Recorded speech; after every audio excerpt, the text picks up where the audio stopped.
Hello and welcome to this new episode of Bootstrapping Your Dreams Show. I'm your host Manuj Aggarwal, and today we'll be talking with Art Lewin. So, Art is the owner and creative director of Executive Clothiers, one of the nation's premier bespoke clothing company. Art has designed for and suited up some of the most successful and powerful entrepreneurs and business people in the world now for over 30 years. His exclusive custom made and ready to wear designs are seen on clients from the international corporate world to Hollywood red carpet events.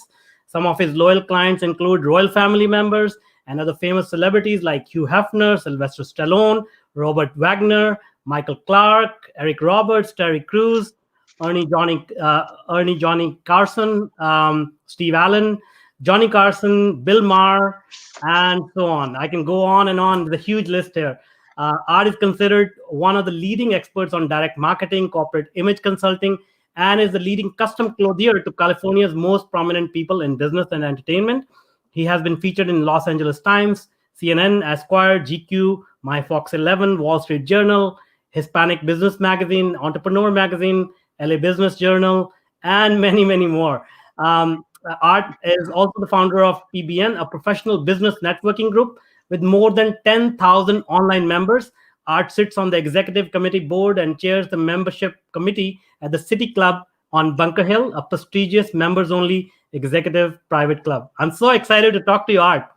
Likewise. Good to meet you, Manuj. Same here, same here. So, you have done tremendously well, especially in the fashion industry. But let's uncover a little bit of your story. How did you get started in this field of work? I started, we're going back 31 years. I was a kid. I was 22 years old, and I was selling pagers door to door. Wow. So I was knocking on doors, and I happened to knock on a tailor's door, 1989, way back then, and he loved what I did and how I presented myself. So he recruited me in the business way back then. Oh, I see. So, did you have a knack for dressing up well at that age as well? You know what? I've been dressing up. I've been dressing up since I was like 3 years old. I have pictures of me in custom suits. I'm from Chile originally, right? And I grew up very modest, and we didn't have much. So when you grow up without much, you're someone in your family is a tailor, and they make clothes for you. And that's kind of how I got started. And I've always enjoyed dressing up. And that's kind of what he liked. That gentleman, his name was Prakash Vaswani. And he was from India, and he was a tailor here in LA, and he recruited me, and he loved my style. Awesome. And so, what is it about dressing up? Like, let's before we get into the business, I want to dig a little bit deeper because a lot of people, including me, I don't pay too much attention to what I wear. So, what is your take on it? Like, how does it change the personality? What is the significance of dressing up well? You know what? This is how I see it. And when I talk to colleges and these young kids coming up and the young executives, I tell them it's like this. I don't know if you've ever bought a brand new car right off the lot of a car dealership, but the best feeling is, you get out of that car and you're driving, you lower the window, open up the sunroof, and you're like, oh, wow, this is a nice car. And the same thing, it goes with a suit or a shirt. And that's kind of what I do. It's not that I sell clothing, I sell the feeling. The feeling, how good it feels to wear a really, really nice suit that fits you better than anything, and it gets the word across. You don't have to say a word when you walk into a room. People know that you're dressed successful. I mean, there's no doubt about it. Yeah. So, you grew up in Chile. When did you come over to USA? I came here in 1977. I was a young kid. I was 8 or 9 years old. And my dad came first in 1970, then my mother in 1972, then myself and one of my brothers in 1977. And then I have 2 more brothers and a sister a year or 2 later. So it took about 8 or 9 years before our family came back together. Wow. So, was there a challenge in getting assimilated into the US culture and the language barriers and things like that? Well, the language barrier for sure, because I didn't know a word of English. I only knew a couple of things. But when I came to the United States, I still didn't know that I was in America. Because everything was in Spanish. Coming from San Diego, that's in Spanish. La Jolla, and even Los Angeles, right? And so I really didn't believe that I was still in America. So it was new to me until I started hearing people talk, and that's when I really knew that I was in the United States. So it's kind of a neat. So I didn't know one word of English, and I have a really good friend till now. His name is Craig Jaffe. He taught me how to speak English. Wow. Yeah. Right. So, what happened then? Once you met the tailor who started probably teaching you how to do this. So, what was the next step in your journey there? So what happened? He started teaching me from the basics. From it's called a fitting. Okay. So when you go see a tailor, they fit you. They put pins on you. They chalk you up with chalk. That's how I started. And then from there, I moved into sales, and I did very, very well from because my whole background is sales and marketing. And prior to me meeting this tailor, I had 25 jobs before that. I was Wow. trying to find myself. Just because I didn't finish school, and I was trying to find something I was going to be really, really good at. And I found clothing, and that was the best thing I ever did. Yeah. So, tell us how you got so successful at it, because obviously there are other people who make bespoke suits and clothing. But how did you become so famous and work with all these successful people? So before, like I said, I always go back to my before jobs because I don't know anything else, right? So before all I was doing is direct sales. So that means door knocking, right? So I was cold calling, door knocking, and I took that same formula into clothing. So I was calling on really rich people, and just like I was calling a normal person. So I didn't have phone phobia like most people do, right? I didn't have that. I just called every single person that was on my list, whether they were a billionaire back then or whether or not. To me, it was the same thing, and that's how I started getting a lot of these really wealthy clients from the beginning because I was scared of calling them, man, and they were open to it because it was a great idea. I would go to their office and sell them clothing in their office, make it nice and convenient for them, be in and out in 15 minutes instead of 2 to 4 hours going shopping. Yeah. So it seems like these rich clients are available to anyone who has the confidence, and they have something to offer to these people. Will you say that's correct? That's correct. Yeah, Oh. because I will listen to anybody who calls me on the phone. I want to hear their pitch. I want to hear what they're saying. I want to hear what they're not saying right. Sometimes I tell them, I said, listen, this is what you did wrong. That's why I'm not right. But hopefully they appreciate it and learn from that. That's how I did it. I mean, that's how I learned. And I was a prospecting, selling machine. That's all I did all day long. Prospect. That's And awesome. and then the referrals started coming in. That's great, and I can attest to that because when I invited you to the podcast, the conversation was about a minute, and you asked me, "Bam, bam, bam." Okay, what is it about? And you're like, "Okay, yeah, let's do it." Yeah, I mean that's how it is, because with these guys, the wealthier they are, the less time they have, right? So I try to get to the point right away, and I learned that because for 31 years, all my clients are successful. So I learned how to deal with them. Some clients tell me, "All right, you got 4 minutes," as I'm measuring them the elevator going up to their office. So I've done it in an elevator. I've done it. I fit people in a bathroom. They give me 4 minutes. Yeah. I remember that one client told me, "You got 4 minutes." I'm like, "Whoa, okay, let's do it." You know. All right.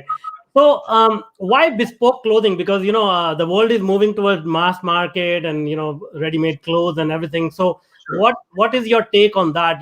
Mass market produced clothing versus bespoke clothing. Well, the reason I went bespoke is because it's a niche. It's a very specialized niche.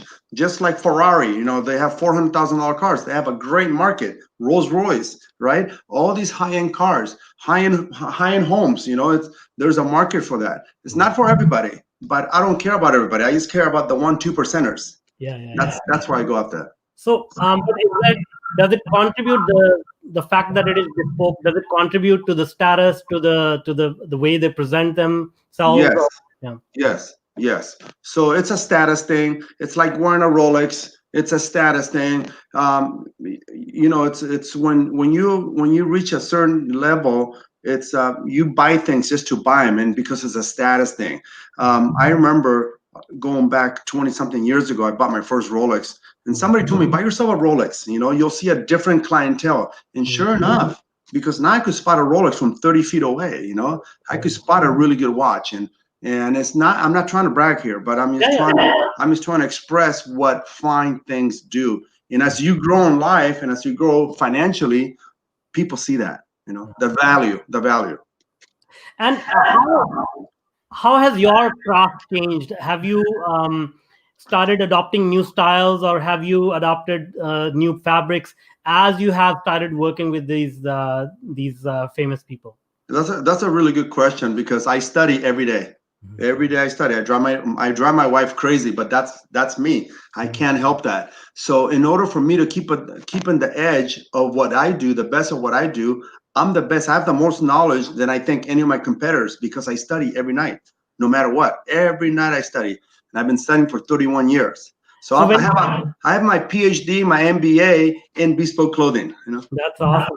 So when you say you study, like, what can you give us a little bit of a behind the scenes look of what exactly are you looking? Because a lot of people, I notice when they get successful in a particular field, whether that's their professional job or their business, they start to get complacent, and they're like, they're not ready for the kind of crisis we are going through today. So I'd love to dig a little bit deeper into your methodology. Like, what is it that you study?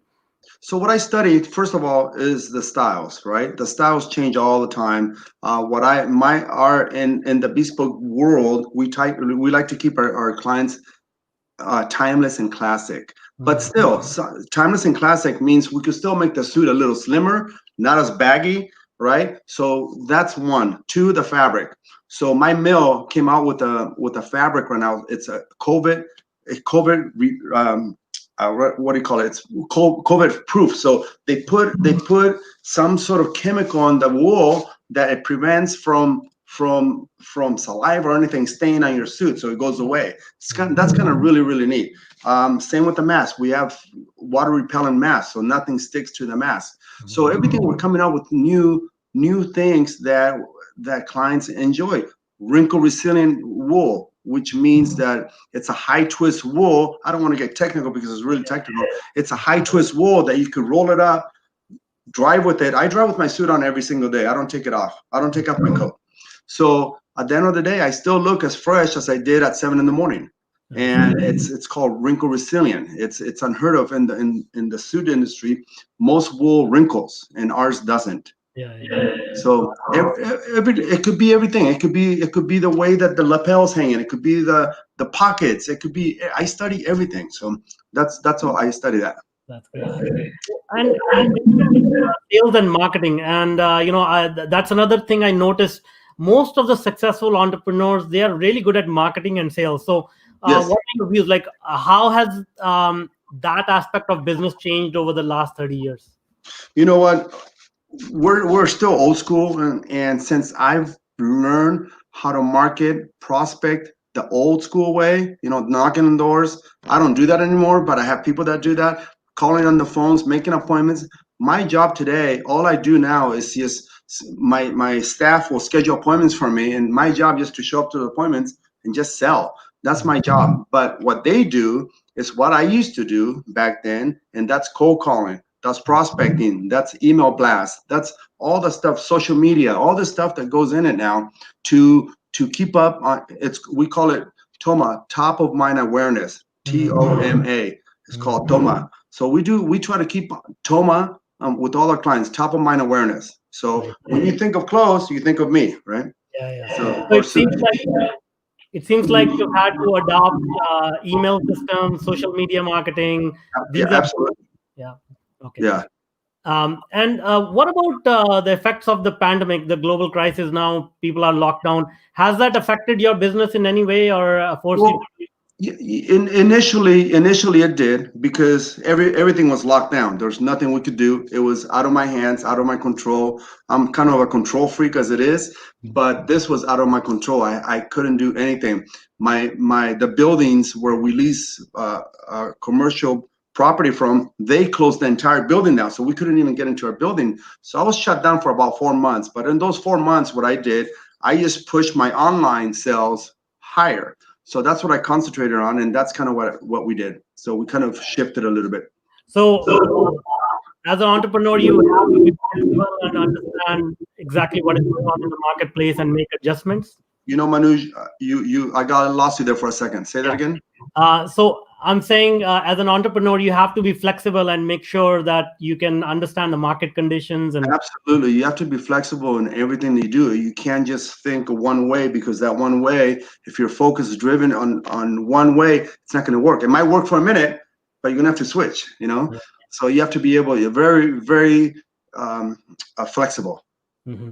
And seems like you've been in the business for a long time, and you may have seen other crises. I mean, 2008 financial crisis, 2000 .com bubble.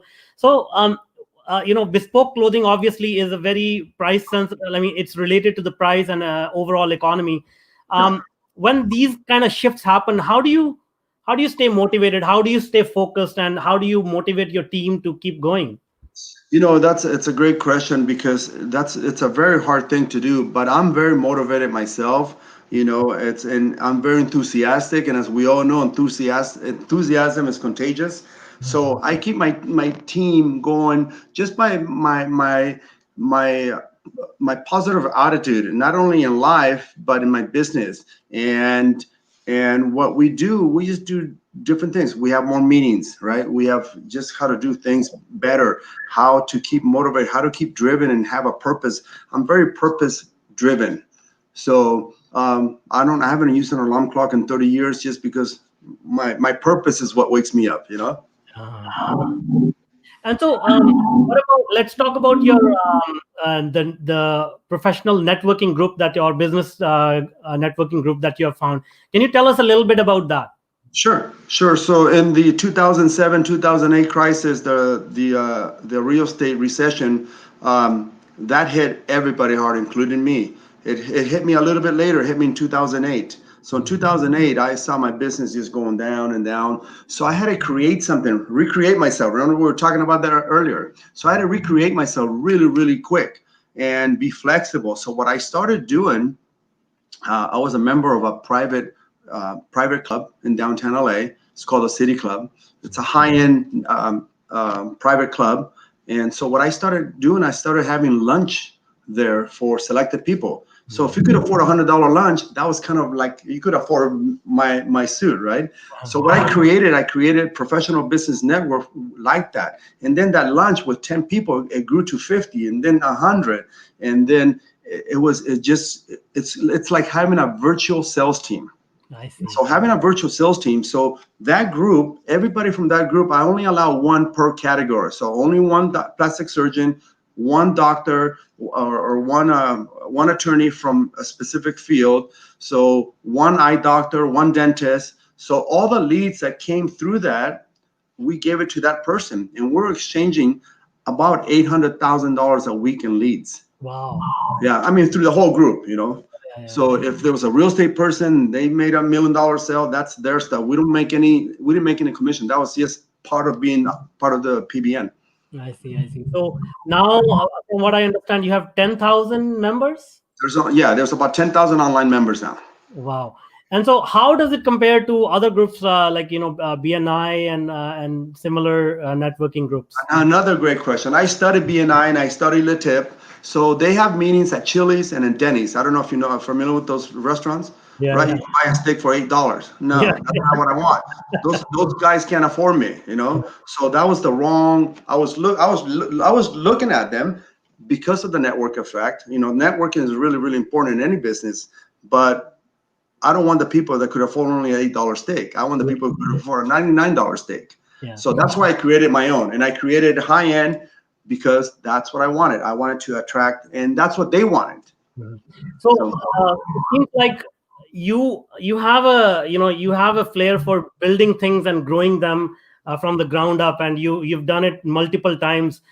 Can you help us or help people who are maybe they are at the beginning of the journey, or they want to reinvent themselves due to this global health crisis. What is Right. your process of coming up with an idea and then sort of implementing it? Because as you know, ideas are dime a dozen, but execution is where it makes the difference. So what are your secrets to success in terms of execution? It's really simple. It's take action. Really Mhm. simple. I've come up with thousands of ideas. I still do. But, I still focus on one thing, my primary business, which is clothing. And then from there, I take it to other businesses and other investments and real estate and stuff like that. But I always tell people, I get people calling me every day or coming up to my office every day saying, Art, I got a great idea. Da, da, da, la, la, la.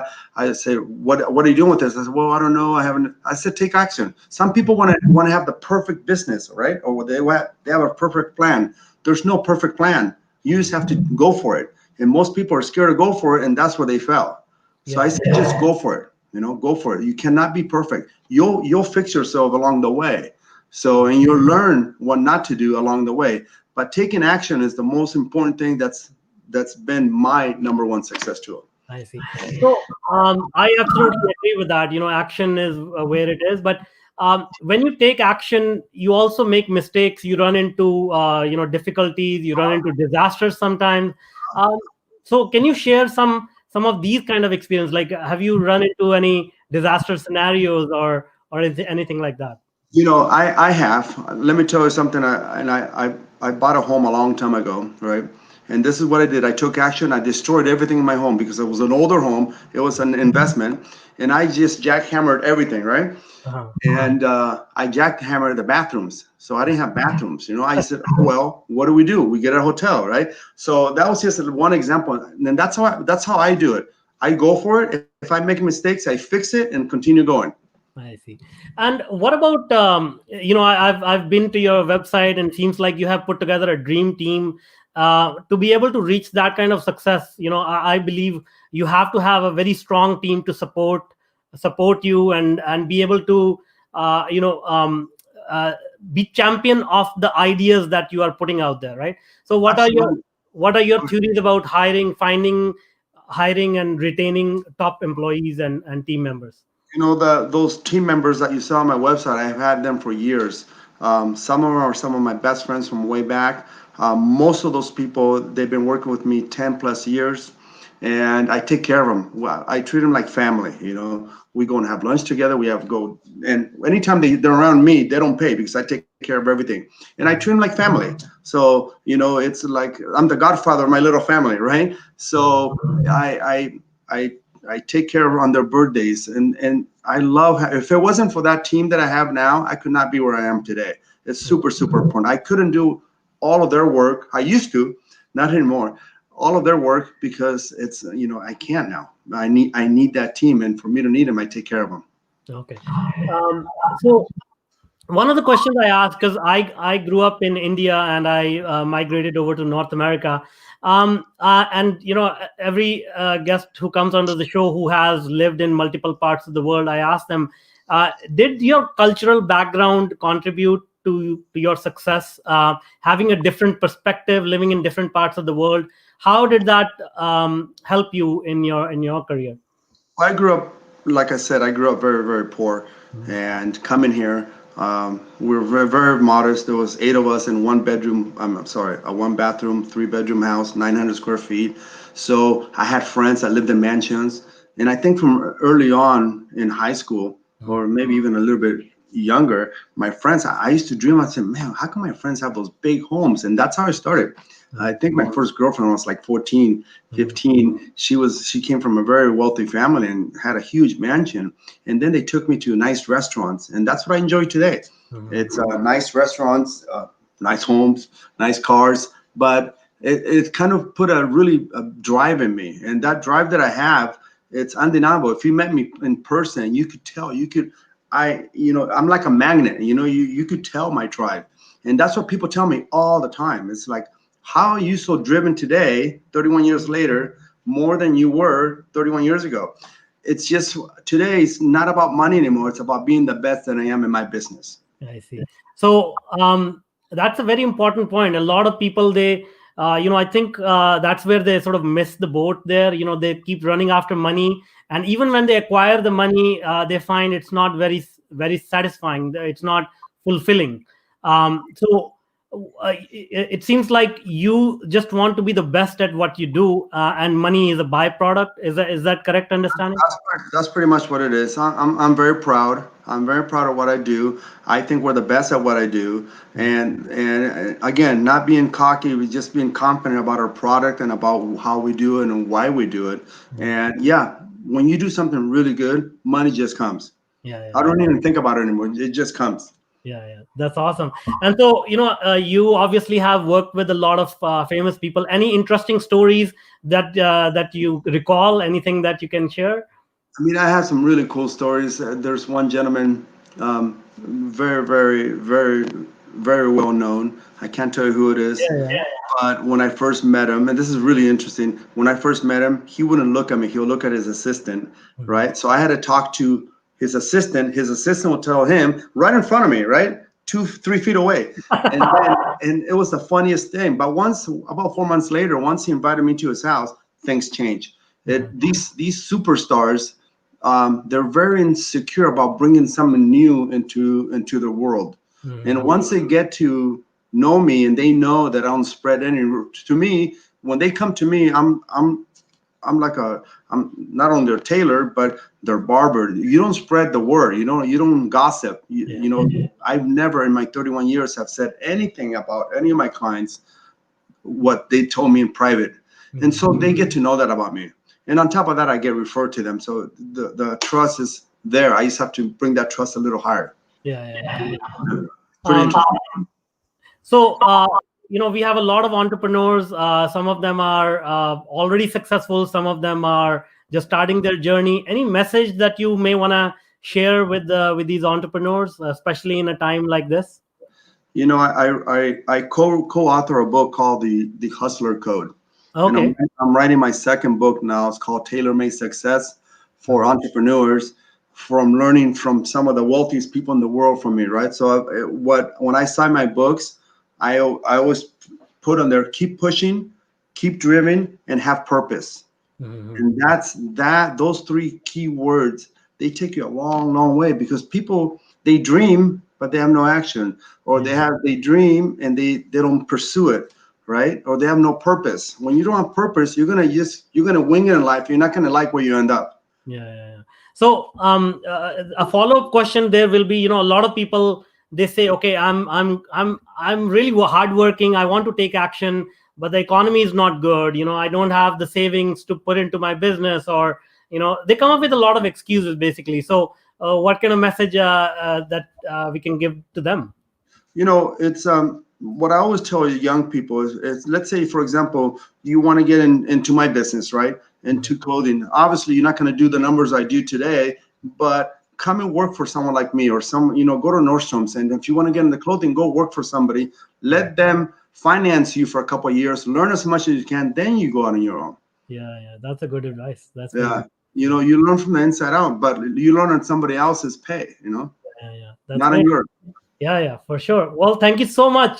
This has been very interesting conversation. Thank you. I know you're so busy, and coming onto the show, sharing your experience, sharing a few nice stories.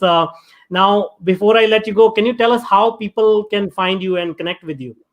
It's on Facebook. They could find me under Art Lewin or Art Lewin Bespoke. If you go to my website, www.artlewin, LEWIN, Bespoke, BESPOKE.com, or Art Lewin. Just Google Art Lewin. I'm all over the place there. Awesome. Right? So we'll put those links in the show notes.